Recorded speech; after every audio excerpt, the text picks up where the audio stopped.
Hi, my name is Mathilde. I'm an Aviation Security Analyst with Osprey Flight Solutions, and I will be delivering this week's update.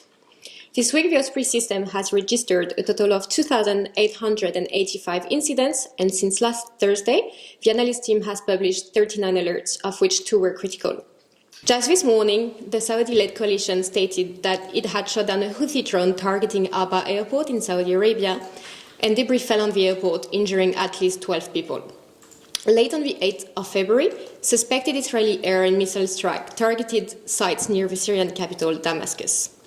In response, Syria activated its air defenses, and one of its surface-to-air missiles crossed into Israeli airspace, detonating over north of the country and disrupting flight operation at Tel Aviv's Ben Gurion International Airport for around 20 minutes.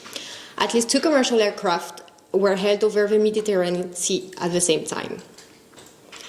This week, we released our latest update on the Russia-Ukraine situation, the link for which is in the post above.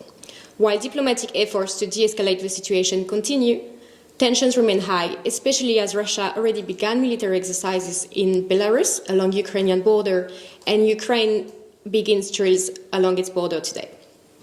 Elsewhere in Ethiopia, where the Tigray conflict continues to impact security, a media investigation has claimed that at least 16 Ethiopian Airlines technicians, all of whom were reported to be Tigrayan, appear to have exploited their positions to escape the country, notably by stowing away. On the 2nd of February, Belgium granted asylum to 2 of them, a move that could encourage more to do the same.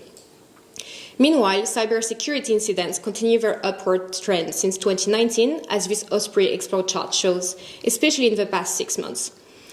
Notably, in January, Securitas suffered a data breach that exposed 1.5 million files, including personal and sensitive data. It affected at least 4 major international airports in Colombia and Peru. On the 3rd of February, the airport services provider Swissport announced that it suffered a ransomware attack that disrupted flight operation at Zurich Airport. In COVID-related news, restrictions continue to steer social unrest worldwide, including in Australia's capital, Canberra, where protesters demonstrating against vaccine mandates gathered last weekend on roads leading to the city's airports. Similar unrest could occur in the coming weeks, impacting ground transportation to and from airports.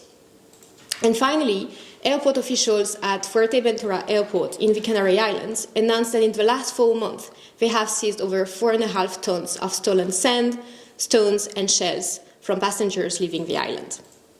Thank you for listening, and please join us again for next week's update.